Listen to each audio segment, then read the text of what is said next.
चलो सुनो, पाठ 4 हम भी सीखे, हम इसका अर्थ समझेंगे।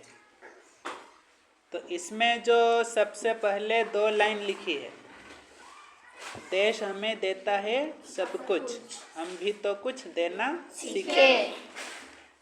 इसका अर्थ है कि जो हमारा जो देश है भारत, तो इसने हमको बहुत कुछ दिया है ना। हम भारत देश में पैदा हुए हैं ना। तो हम धरती को क्या बोलते हैं? भारत माता या मातृभूमि। तो मातृभूमि पर ही हम क्या लेते हैं? जन्म लेते हैं ना। तो धरती हमको बहुत कुछ देती है, अर्थात देश हमें बहुत कुछ देता है, तो हमारा भी क्या फर्ज है? हम भी कुछ दें। तो 2 लाइनों का यही अर्थ है कि देश हमें देता है सब कुछ, हम भी तो कुछ देना सीखे। मतलब भारत देश की मिट्टी पर हम पैदा हुए हैं और इस धरती माता ने हमें बहुत कुछ दिया है, सब कुछ हमें मिला है।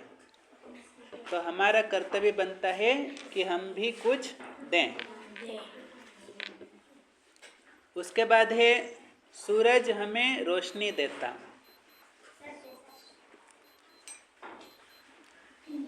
सूरज हमें क्या देता है?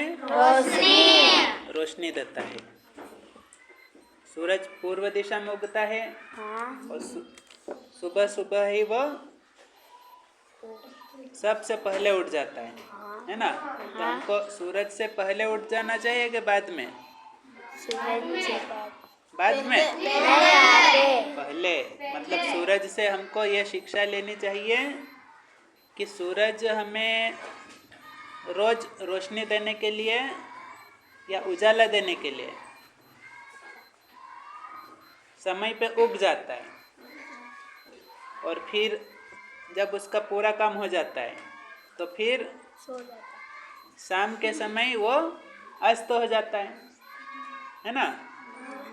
मतलब सूरज के आने का समय और जाने का समय दोनों कैसा होता है? तय होता है। मतलब वो पहले से सोच के आता है ना। उसका रोज निश्चित समय है। तो सूरज हमें रोशनी देता है। तो सूरज हमें रोशनी देता है तो हम क्या दें? हम कौन सी रोशनी दें? हम अपने ज्ञान की रोशनी दें। रोशनी मतलब प्रकाश। जैसे सूरज हमें रोशनी देता है, ऐसे ही हम जब अपने गुरु से ज्ञान प्राप्त कर लें तो उस ज्ञान को हमें भी दूसरों को देना है। हमें उस ज्ञान का प्रकाश फैलाना है। जैसे सूरज रोशनी देता है, ऐसे हमको हमारे ज्ञान का प्रकाश फैलाना है। हवा नया जीवन देती है।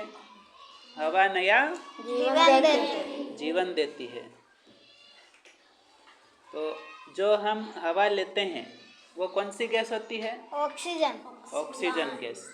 तो ऑक्सीजन गैस हमें नया जीवन देती है। जो हम सांस लेते हैं वो ऑक्सीजन गैस है। तो ऑक्सीजन गैस से ही हम जीवन जी रहे हैं। तो जैसे हवा हमको नया जीवन देती है, इसी प्रकार हमें हवा से भी शिक्षा लेनी चाहिए कि हम भी दूसरों के लिए जीवनदायिनी बने। मतलब हम दूसरों के जीवन को भी बनाने में मदद करें, है ना। जैसे किसी का जीवन अस्त व्यस्त है तो हमें हवा की तरह मदद करना है। हवा की तरह मदद मतलब जैसे हवा हर इंसान के लिए बराबर है ना। सभी को नया जीवन देती है। ऐसे ही यदि कोई पिछड़ा हुआ है तो उसको भी हमें नया जीवन देना है ना। भूख मिटाने को हम सबकी धरती पर होती खेती है। हम खेती करते हैं तो कहाँ करते हैं? धरती पर। और धरती पर जब खेती हम करते हैं तो उससे हमारी क्या मिटती है? भूख मिटती है। तो भूख हमें रोज लगती है ना? भूख मिटाने को हम सबकी धरती पर होती खेती है। मतलब धरती पर खेती हो रही तो खेती भी हमें कुछ न कुछ दे रही, हवा भी हमें नया जीवन दे रही है और सूरज हमें रोशनी दे रहा है।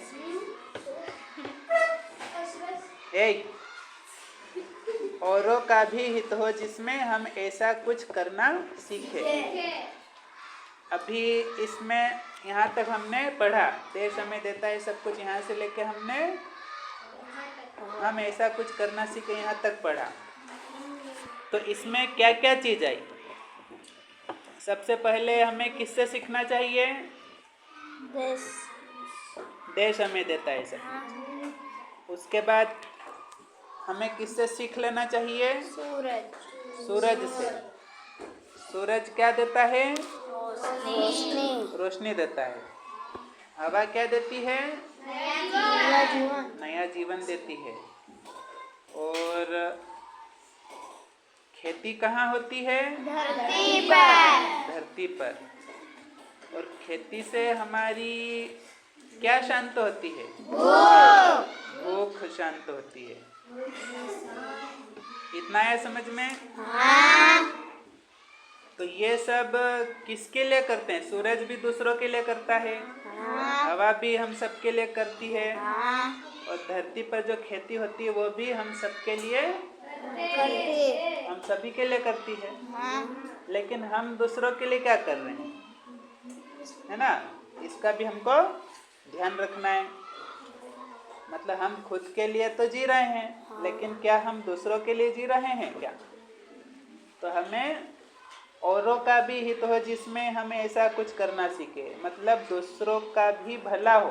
औरों का भी हित हो मतलब दूसरों का भी भला हो, ऐसा हमको कुछ करना सीखना चाहिए, है ना? तो ये यहाँ से यहाँ तक मैंने तुमको अपनी भाषा में बताया। फिर आगे देखो, पथिकों को जलती दोपहर में पेड़ सदा देते हैं छाया। अब पथिकों का मतलब क्या होता है?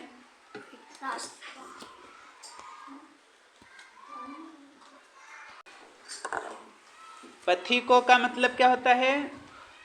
पथिक मतलब होता है राहगीर, रास्ते में चलने वाला। जैसे हम रास्ते में चल रहे तो हम पथिक हो गए। पथिकों को जलती दोपहर में, जब दोपहर हो जाती है तब जब हम रास्ते में चलते हैं, या जब दोपहर होती है तो कोई सड़क से निकलता है या फिर रास्ते पे से निकलता है, तो उसको हम क्या बोलते हैं? पथिक। और जब वो थक जाता है तो वो धूप में घूमता है तो उसको कहाँ बैठने की इच्छा होती? छाया के नीचे, कि कहीं पर छांव मिल जाए तो वहाँ मैं बैठ जाऊं। तो सबसे ज़्यादा छाया हमें किसकी अच्छी लगती है? पेड़ की। तो कभी भी हमको धूप में घूमना पड़े और हमको छाया लेनी है तो हम पेड़ देखते हैं कि कहीं पे पेड़ दिख जाए तो मज़ा आ जाए, है ना? और फिर उसके नीचे आराम से बैठ के थोड़ी ठंडी ठंडी हवा ले लूं, है ना? तो इसका अर्थ यही है, पथिकों को जलती दोपहर में पेड़ सदा देते हैं छाया। कोई भी राहगीर होता है, यदि वह धूप में घूमते घूमते थक जाता है और उसको छाया लेनी हो या फिर थोड़ी शांति लेनी हो, तो वो फिर पेड़ ढूंढता है और पेड़ के नीचे बैठकर फिर उसकी छाया लेता है।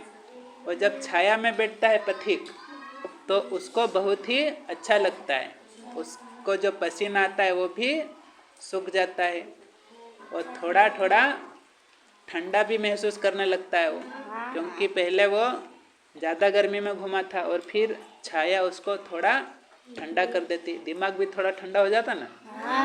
हाँ। खुशबू भरे फूल देते हैं हमको नए फलों की माया। अच्छा, ये फूल क्या देते हैं हमको? खुशबू। खुशबू। फूलों में खुशबू होती है, फूलों की खुशबू हमें अच्छी लगती है ना। तो खुशबू भरे फूल देते हैं हमको नए फलों की माया।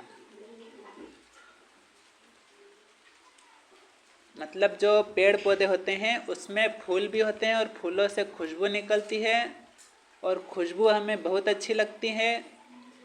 और पेड़ हमें फल भी देते हैं। फल देते हैं ना। पेड़ हम सबको फल देते हैं। और फल हमको खाने में कैसे लगते हैं? बहुत बढ़िया लगता है। जब हम फल खाते हैं तो हमको फिर और खाने की इच्छा होती है ना, कि कहीं और फल मिल जाए तो हम और खाएं, है ना। तो हमको पेड़ फल भी देते हैं मीठे मीठे। तो ये सब क्या है, एक तरह से हमको जादू जैसा लगता है ना। मतलब दोपहर में अपने को गर्मी लगे तो पेड़ की छाया में बैठ जाओ। अगर हमको खुशबू चाहिए तो कहीं बगीचे में चले गए, खुशबू ले ली, फूल सूंघ लिया, या फूल हमने नहीं तोड़ा ऐसे ही सूंघ लिया।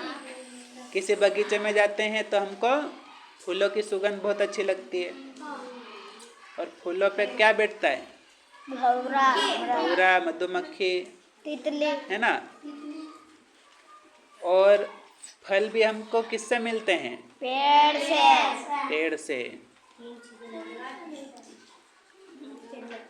त्यागी तरुओं के जीवन से हम भी तो कुछ जीना सीखे।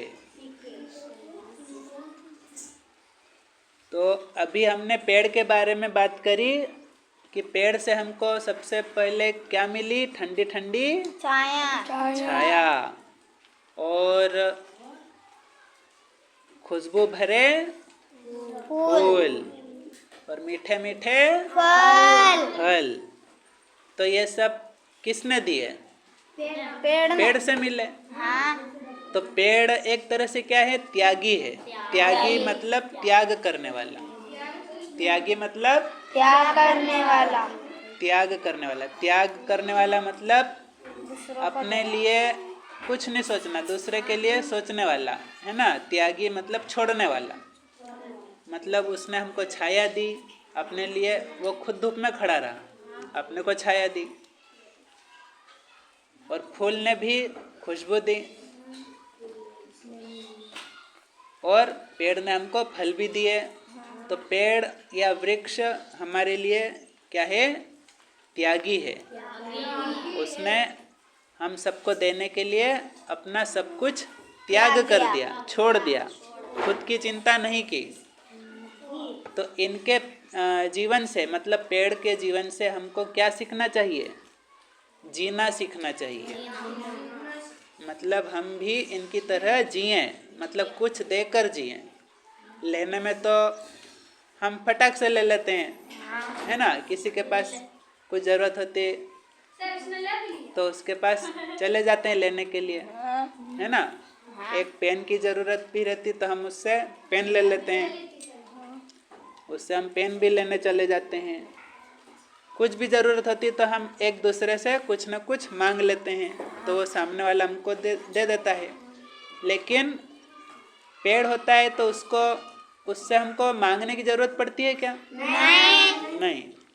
कभी हम धूप में घूम रहे हों और पेड़ दिख जाए, ले भाई थोड़ी छाया दे दे यार, बहुत गर्मी लग रही है, तो हमारे मांगने पे देता है कि वो ऐसे दे देता है? ऐसे दे देता है। इसी को बोलते हैं त्याग भरा जीवन, है ना। मतलब दूसरों के लिए त्याग करना, है ना। आए समझ में? हाँ। तो पेड़ से भी हमको त्याग करना सीखना चाहिए। फिर इसके बाद है, जो अनपढ़ हैं उन्हें पढ़ाएं, जो चुप हैं उनको वाणी दे। जो अनपढ़, अनपढ़ किसको कहते हैं? जो पढ़ा लिखा नहीं हो। जो पढ़ा लिखा नहीं है, जो पढ़ लिख नहीं सकता उसे हम अनपढ़ कहते हैं। तो जो पढ़ा लिखा नहीं है तो उनको हमें क्या करना चाहिए?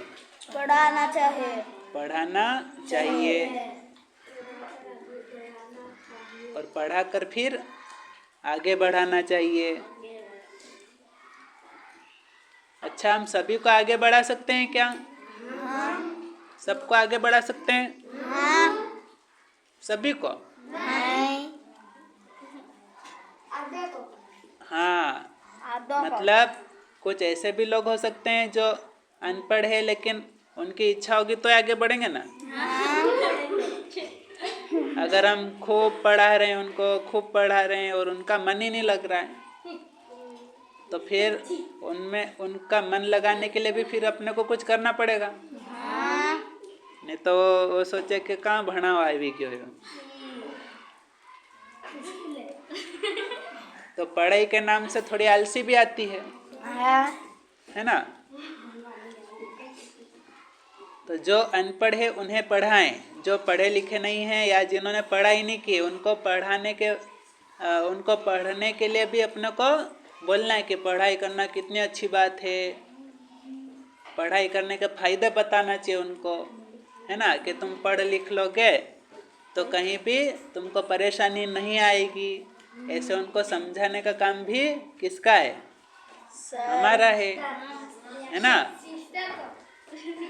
मास्टर का, सर का, टीचर का। मास्टर और सिस्टर, टीचर।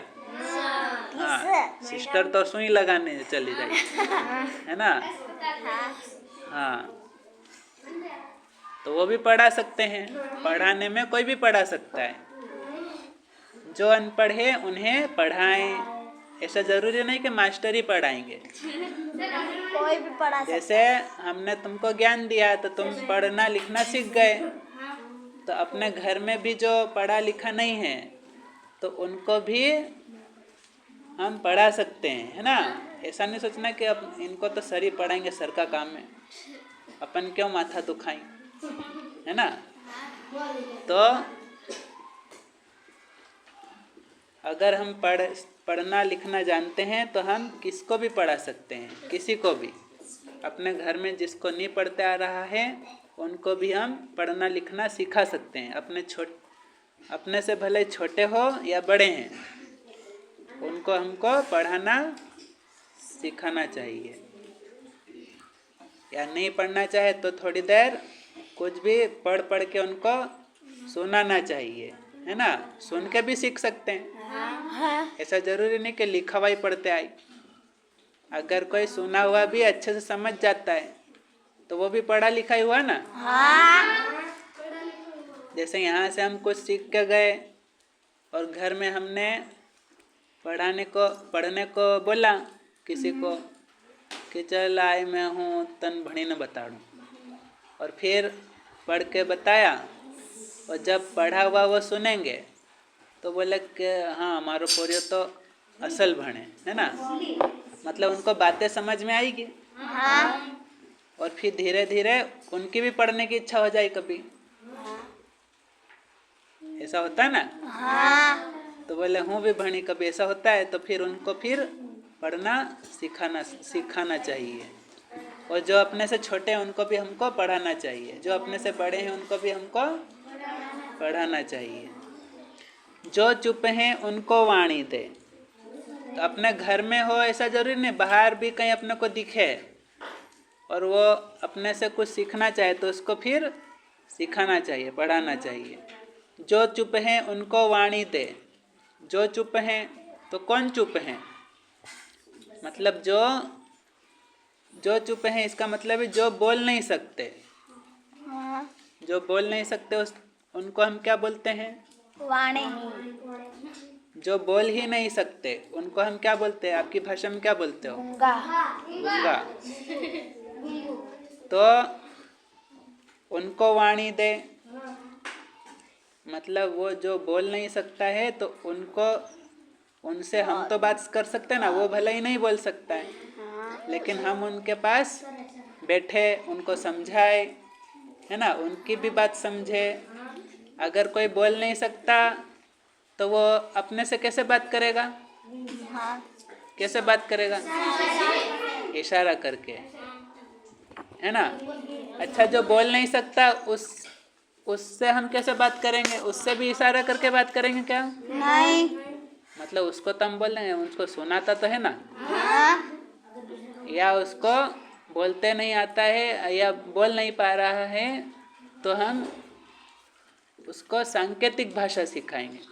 सांकेतिक भाषा मतलब इशारे में बात करना, कैसे बात करते हैं वो भी हम सिखा सकते हैं, है ना। जैसे उसको खाना खाना है, अगर उसको समझना है कि खाना खाना है तो कैसे बोलना, तो उसको समझा देना बोल के कि जब भी मैं ऐसे ऐसे करूँ मतलब खाना खाना। या उनको बोल देने का कि जैसे तुम बोल नहीं सकते हो तो तुमको अगर भूख लगे तो ऐसे कर देना, मैं समझ जाऊंगा, है ना। अगर तुमको प्यास लगे तो ऐसे इशारा कर देना, मैं पानी ले आऊँगा, है ना। मतलब उनको हम इशारे की भाषा सिखा सकते हैं। हाँ। तो जो चुप है उनको वाणी दे, भले वो बोल नहीं सकता लेकिन उसके लिए हम क्या बने? वाणी बन गए। जो पिछड़ा है उसे बढ़ाएं, जो हमसे पीछे है, जो पिछड़ा हुआ है उसको हमें आगे बढ़ाना चाहिए। प्यासी मिट्टी को पानी दे, प्यासी मिट्टी को पानी दे मतलब हमें धरती माता को पानी देना चाहिए। तो धरती माता को पानी कब देना चाहिए?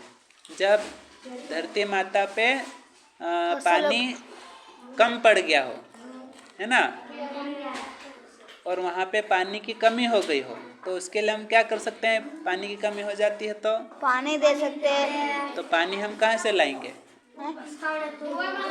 कुआं मांग तो और वहाँ से भी नहीं निकला तो मोटर से खींच लाएंगे। मोटर से खींच नदी लाएंगे। से। प्यासी मिट्टी को पानी दे मतलब धरती पर अगर पानी नहीं हो तो हम किसी को बोल के वहाँ पे खुदवा सकते हैं, पानी निकलवा सकते हैं, है ना। जैसे पानी लाने का काम और कौन करता है? जैसे पंचायत में बोल सकते हैं कि यहाँ पानी नहीं आ रहा, पानी दो गांव के लोगों को, है ना। तो इससे भी हम क्या दे रहे हैं? प्यासी मिट्टी को पानी दे रहे हैं एक तरह से। हाँ। फिर है हम मेहनत के दीप जलाकर नया उजाला करना सीखे।